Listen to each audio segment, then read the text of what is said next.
First into the den is Tipperary native Sandra Walsh. She is joined by model Maria and financial advocate Frank. In 2012, the downturn forced Sandra to switch from fashion retail to fashion design. Back here, and I'll just show that the bra strap is lovely and tight. That's good. Frank, you're okay. I had my boutiques for 14 years, from 1998 to 2012, and it was very successful. Sands was very successful. I had a wonderful clientele, and it was a real personable business. But the recession just took hold. My client base was decimated. A lot of my customers went back to work, and there wasn't a liberal spend, and it literally went out with the floodwater. 38,000. It has been very emotional, actually, and sometimes when people meet me, they don't realise how emotional and how hard it was for me, because I do have a sunny disposition. My answer to everything is, what is it I can do? I tend to act, and then I was very upset.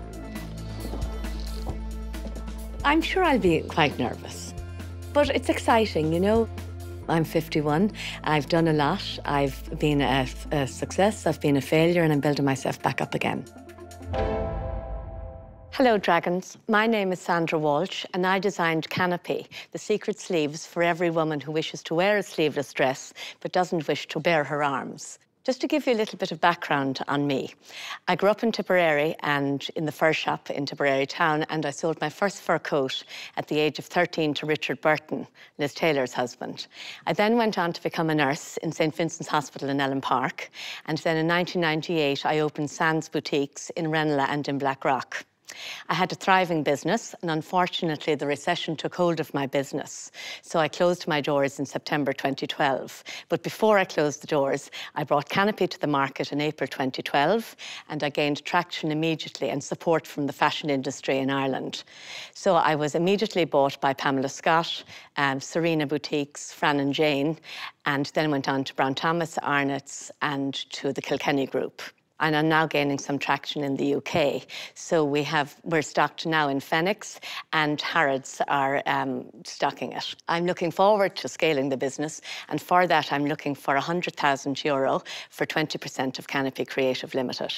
So this is how Canopi works. And I just want to tell you why I have the lovely Maria with me, because I wanted to show how Canopi is very desirable for a young working lady as well as a middle-aged lady like me. It's simple, as you can see. It's completely seamless, so it looks like part of the dress. What sort of price point is it? So the ordinary one, which is the basic of this, retails at €40. Okay. And the new Luxuria range retails at €59.95. Having asked the Dragons for an investment of €100,000 for 20% of her business, Sandra thanks Maria and introduces her advocate Frank, who will assist her on Canopi's financials. So this is Frank Cronin. Sandra, why do you need Frank? Are you not confident around your figures? I know sometimes to bring in an advocate or not, but I'm just, you know, for an experienced business person. Yeah, I am very confident, but as you can imagine, I described earlier having lost a business, and that comes with huge emotion. But my strength, Gavin, is opening doors and sales and marketing. And I need the support. Frank, can you give us the sort of projections then if we're going to take this product, Canopi International? What are the projections? Projection for year one is 18,000 units, giving us 280,000 turnover. Projection for year two is 38,000 units, which is significant growth. And projection year three is 82,000 units, giving us 1.2 million in turnover. I think it's a very strong growth, but there's a strong opportunity for the product. On the product itself, I've tried it. I have a number of them at home and I wear them regularly, so it's an excellent product. How far do you see the brand stretching? Already I have brought another product to the market. So with my history that I was a nurse, I'm always thinking and caring. So I've developed a Sun Smart Canopi top. It's got a UPF 50, which basically is the same as an SPF 50 with creams. This is a UPF 50 in the fabric. Again, Brown Thomas are advocates of it, and they already stock it, as do Arnott's. So, Sandra, where do you source your products and at what cost?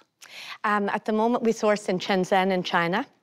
And we're changing our business model, and that's why, that's what I'm looking for the investment for. So I have just secured the source that has been manufacturing it for 3 years.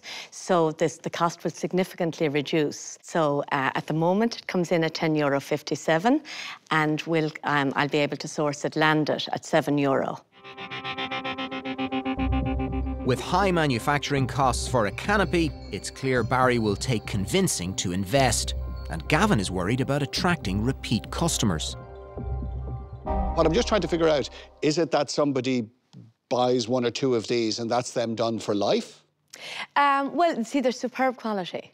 And I'm all about quality. So yes, well, actually, you better ask my serious advocate there. Are they there for life? Well, I suppose, you know, the real question is about repeat order. Yeah. I think I bought 3. I haven't had to buy another one. Are there competitive products? Yes, there are. Okay. And actually, I enjoy I love competition. So the competitive product is actually that 2 of our multiples here have copied Canopi, and I think that's absolutely fantastic because it means that, like a pair of tights, Canopi is available to every woman that buys, no matter what shop you buy it in. So mine is the premium product, and now that's you know, why I'm developing the range and developing it as an international brand. Okay. It's great that you've been to Harrods and to the Savoy and to Dubai, but you need to get out to the Far East. You need to get your costs down to €3 or €4, not €8 or €9. Yeah. Otherwise, I can't see it working. And Frank, I don't know if you can head out there, but somebody needs to get out there. I think at the moment we've got the cost from almost €11 down to 7. Okay, there's probably more we can go, but you know that's the journey in itself. I know, Frank.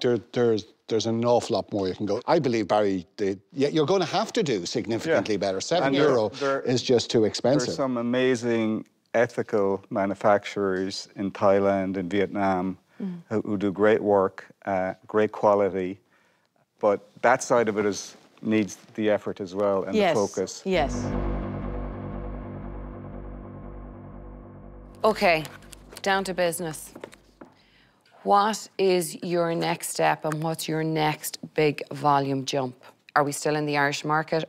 Are you looking ahead? And if you're looking ahead, have you meetings set up? Have you doors opened? Are you at the start stage? Okay, so next week I actually am exhibiting in Moda in Birmingham in the lingerie and hosiery department of a big fashion fair. And I anticipate that AIS, which is 140 retailers, they formed a cooperative in the UK. They'd be huge. The buyer will be there. Okay, thank you, Sandra. Like, I anticipate that Canopi is going to be for Ireland what Spanx is for America. I just need Oprah Winfrey. Sandra also needs a dragon. Do they see enough potential in her secret sleeve to invest €100,000? Could Canopi reach the $1 million sales of Spanx?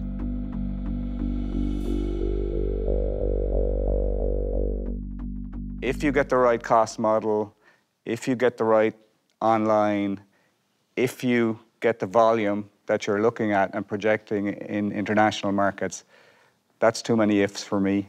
I'm out. Thank you.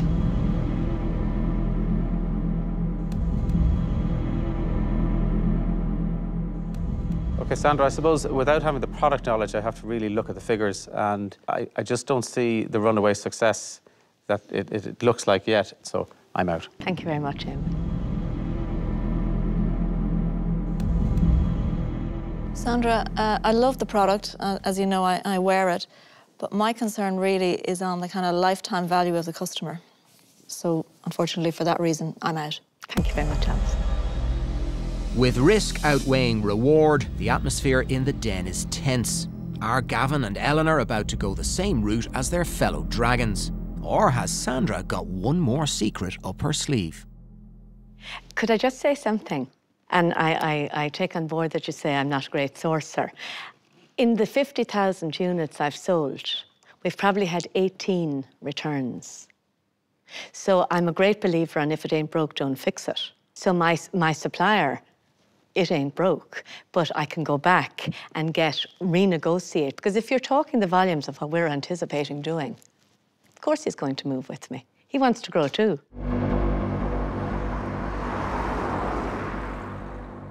I have to say I totally love this. In my own head, I'm giving you new designs because this is totally up my street in terms of me personally. But you always have to be careful when you're looking at investments from that perspective. I am concerned about your unit cost. I'm concerned about the lack of margin in the centre.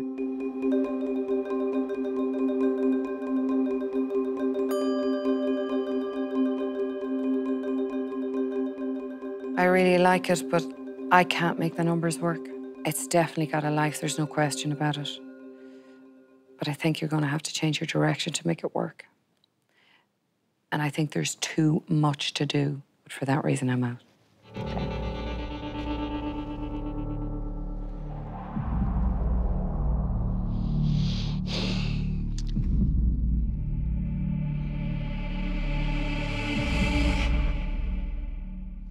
Sandra, I've given it a lot of thought, and sorry. I'm just going to have to make you an offer. So I'm going to offer you the €100,000 for 35%. Gavin believes in Sandra, but he's looking for 15% more than she's offering. Okay, I'm absolutely delighted to accept that. Thank you very much. Thank you. I'll wrap my arms around you. Thank you. Thank you so much. I think I sense a trip to Shenzhen in your future. Yeah. Were you surprised when Gavin came in with the offer? Well, I was relieved, actually, Richard, because there was quite a long silence. And I suppose in my excitement, I didn't actually hear him say the offer. All I just heard was, "I'm sorry, Sandra." And I went, "Oh, God."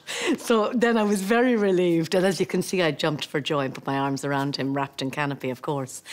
So it was very exciting, yes. It was great, yeah. Thrilled. But, you know, they made us, they put me through the hoops. Well, congratulations and the very best Thank of you luck so with it. much. And thank you for a wonderful experience here.